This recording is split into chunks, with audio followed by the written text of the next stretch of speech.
Belum habis masa kontraknya, udah nggak boleh kerja. Dapat uang pesangon nggak ya?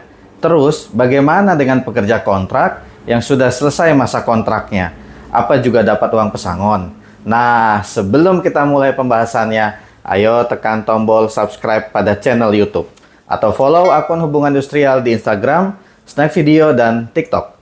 Anda juga dapat mengajukan pertanyaan ke email di bawah ini. Pertanyaan tersebut saya akan jawab melalui tayangan video, disertai dengan kasus yang sudah pernah diputus oleh pengadilan. Satu lagi, bagikan video ini ke teman-teman Anda agar kita dapat berbagi hal yang bermanfaat untuk orang lain.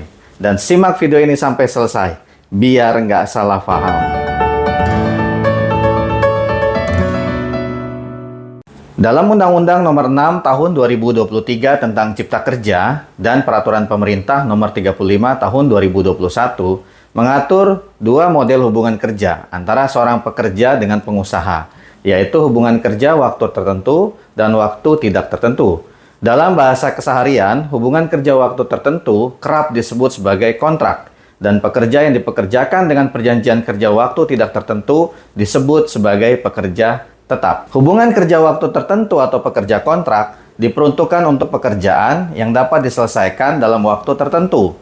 Biasanya untuk sebulan, 3 bulan, 6 bulan, 12 bulan, dan seterusnya. Hingga waktu paling lama adalah 5 tahun. Bagi pekerjaan yang sifat pekerjaannya terus-menerus, bahkan tidak dapat diperkirakan penyelesaiannya, maka pekerja tersebut tidak boleh dipekerjakan dengan status kontrak.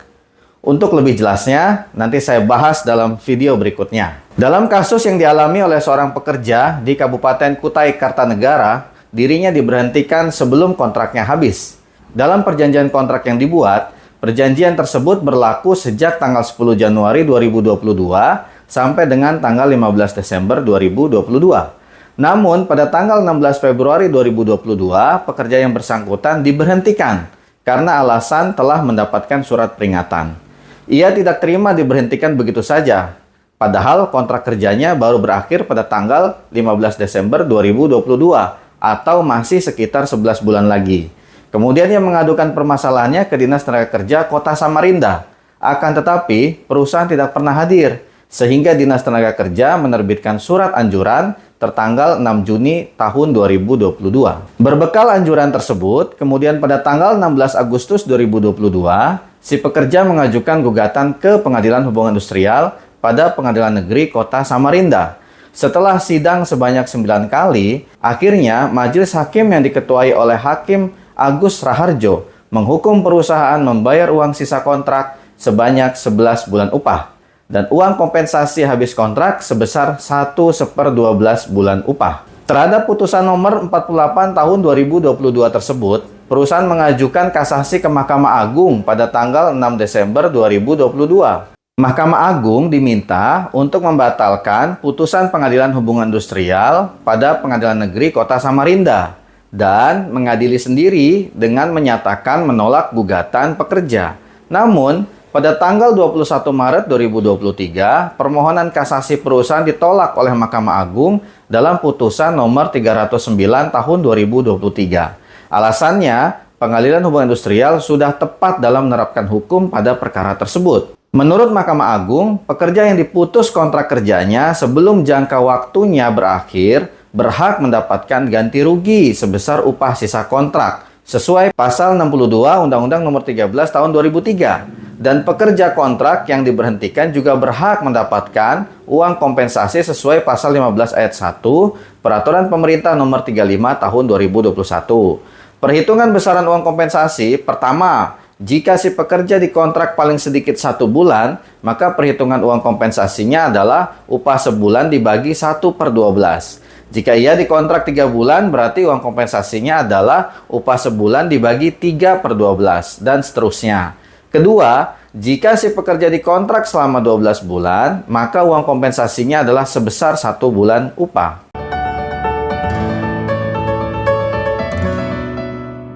Kesimpulannya, jika Anda pekerja kontrak diberhentikan sebelum kontrak kerjanya berakhir dan alasan pemberhentiannya bukan karena kesalahan Anda atau bukan karena alasan yang dimaksud dalam undang-undang, maka perusahaan wajib memberikan ganti rugi berupa upah sisa kontrak dan uang kompensasi. Bagaimana kalau perusahaan tidak memberikannya? Langkah yang harus dilakukan adalah mengajak perusahaan dengan surat tertulis untuk berunding.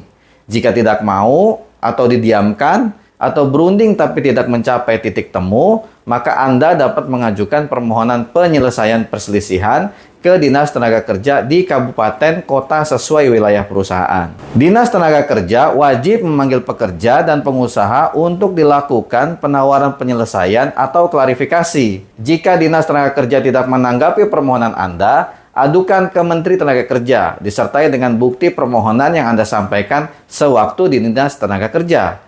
Nah, apabila sudah dilakukan mediasi, namun tidak tercapai kata sepakat, Dinas Tenaga Kerja wajib menerbitkan surat anjuran. Dengan surat anjuran tersebutlah Anda baru bisa mengajukan gugatan ke Pengadilan Hubungan Industrial pada pengadilan negeri di ibu kota provinsi sesuai wilayah perusahaan Anda bekerja. Akhir kata, jika Anda suka dengan video ini, beri like dan share ke media sosial teman-teman Anda.